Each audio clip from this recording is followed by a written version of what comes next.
ಅವ್ರ ಬಾಲ್ಯ ಹಾಳಾಗ್ತಾಯಿದೆ. ಪ್ರೈಮರಿ ಸ್ಕೂಲ್ನಲ್ಲಿ ಇವಾಗ LKG ಮಗುನೇ ನೀನು ರ್ಯಾಂಕ್ ಬರಬೇಕು ಅಂತೇವೆ, ಯಾವುದೇ ಸ್ಪರ್ಧೆಗೂ ನೀನೇ ಫಸ್ಟ್ ಬರಬೇಕು ಅಂತೇವೆ. ಅದು ತಂದೆ ತಾಯಿಗಳ ಸಾಮೀಪ್ಯ ಇಲ್ಲ. ತಂದೆ ತಾಯಿ ಎಲ್ಲ ಕೊಡ್ತಾರೆ, ಕೇಳಿದ್ರೆ ಕೊಡ್ತಾರೆ, ಆದರೆ ತಂದೆಯ ಪ್ರೀತಿ, ತಾಯಿಯ ಪ್ರೀತಿ, ಸಾಮೀಪ್ಯ ಈಗಿನ ಮಕ್ಕಳಿಗೆ ಸಿಗ್ತಾ ಇಲ್ಲ. ಹಾಗಾಗಿ ಬಾಲ್ಯ ಹಾಳಾಗ್ತಾಯಿದೆ. ಬರೀ ಮೆಟೀರಿಯಲಿಸ್ಟಿಕ್ಕು, ಅವು ತಿನ್ನೋ ಆಹಾರ ಬರೀ ಜಂಕ್ ಫುಡ್ ತಿನ್ನಿಸ್ತಾ ಇದ್ದೇವೆ. ಅಜ್ಜಿ ಅಜ್ಜ ದೊಡ್ಡಮ್ಮ ಚಿಕ್ಕಮ್ಮಂದರ ಪ್ರೀತಿ ವಿಶ್ವಾಸ ಇಲ್ಲ, ಯಾರೂ ಇಲ್ಲವೇ ಇಲ್ಲ. ಒಂದೇ ಮಗು, ಎರಡೇ ಮಕ್ಕಳು. ಅಜ್ಜಿ ಅಜ್ಜ ಹಳ್ಳಿಲಿದ್ದಾರೆ, ಬೇರೆಯವ್ರನ್ನಲ್ಲಿದ್ದಾರೆ. ಈಗ ಬೆಂಗಳೂರು ನೋಡ್ತೀವಲ್ಲ, ಎಲ್ಲರಿಂದನೂ ಮಧ್ಯೆ ಇಲ್ಲಿ ಗಂಡ ಹೆಂಡತಿ ಇದ್ದಾರೆ, ಒಂದು ಮಗು ಇದೆ. ಗಂಡ ಹೆಂಡತಿ ಇಬ್ಬರು ಚಿಕ್ಕ ವಯಸ್ಸು, ಮಗುನ ಹೇಗೆ ಸಾಕಬೇಕು ಗೊತ್ತಿಲ್ಲ ಅವರಿಗೆ. ಮಗು ಕೇಳಿದ್ದೆಲ್ಲ ಕೊಡಿಸ್ತಾ ಹೋಗ್ತಕ್ಕಂಥದ್ದು, ಕೇಳಿದ್ದೆಲ್ಲ ತಿಂಡಿ ಕೊಡಿಸ್ತಕ್ಕಂಥದ್ದು. ಮಗು ಮಧ್ಯರಾತ್ರಿ ಐಸ್ ಕ್ರೀಮ್ ಕೇಳಿದ್ರೆ ಎದ್ದೋಗಿ ಐಸ್ ಕ್ರೀಮ್ ತಂದು ಕೊಡ್ತಾರೆ. ಸೊ ಹಾಗಾಗಿ ಲಾಲನೆ ಪಾಲನೆ ವಿಧಾನ, ಪೇರೆಂಟಿಂಗ್ ಅಂತ ಹೇಳ್ತೇವೆ. ಇವತ್ತು ಅನೇಕ ಯಂಗ್ ಪೇರೆಂಟ್ಸ್ಗೆ ಪೇರೆಂಟಿಂಗ್ ಅಂದ್ರೇನು ಗೊತ್ತಿಲ್ಲ. ಏನು ಮಾಡಬೇಕು, ಪ್ರೀತಿ ಅತಿ ಮುದ್ದು ಮಾಡ್ತಾರೆ, ಆದರೆ ಶಿಸ್ತನ್ನು ಕಲಿಸೋದಿಲ್ಲ. ಮಗೊಂದು ವಸ್ತು ಹಾಳು ಮಾಡ್ತಿರುತ್ತೆ, ಮಾಡಬೇಡ ಅಂತ ಹೇಳೋದಿಲ್ಲ. ಅದು ಹೊಡೆದಾಗ ಬರೋದು ಇನ್ನೊಂದು ತಗೊಳ್ಳೋಣ, ದುಡ್ಡಿದೆ. ಅಥವಾ ಆರ್ಡರ್ ಮಾಡುತ್ತೆ, ಅರ್ಧ ತಿನ್ನು ಅರ್ಧ ಬಿಡುತ್ತೆ. ಮಗು ಹೇಳಿದ್ರು ಇನ್ನು ಅರ್ಧ ತಿನ್ನು, ಅದು ದುಡ್ಡು ಕೊಟ್ಟಿದ್ದು ಹೇಳಿದ್ರೆ ಬೇಡ ಬಿಡಪ್ಪ, ಬಿಸಾಕು, ಬೇರೆ ತರಿಸೋಣ.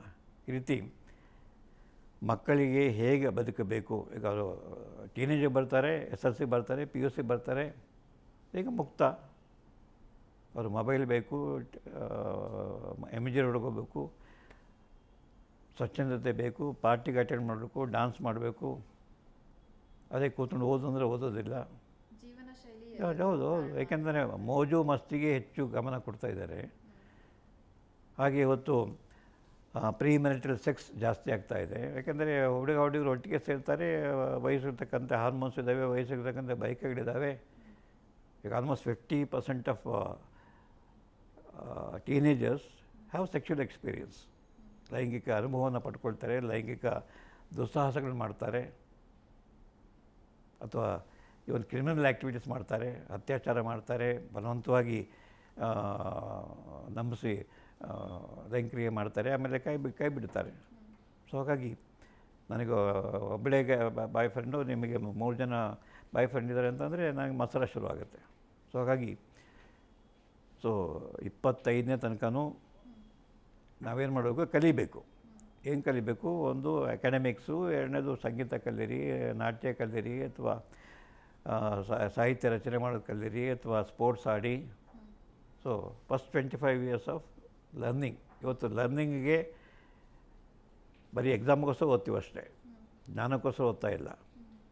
ಹಾಗಾಗಿ ಈ ವಯಸ್ಸಿನ ಇತ್ತಿನ ಸಮಸ್ಯೆ ಅಂತಂದರೆ ಅವರು ಪರೀಕ್ಷೆ ಪಾಸಾಗಬೇಕಷ್ಟೇ.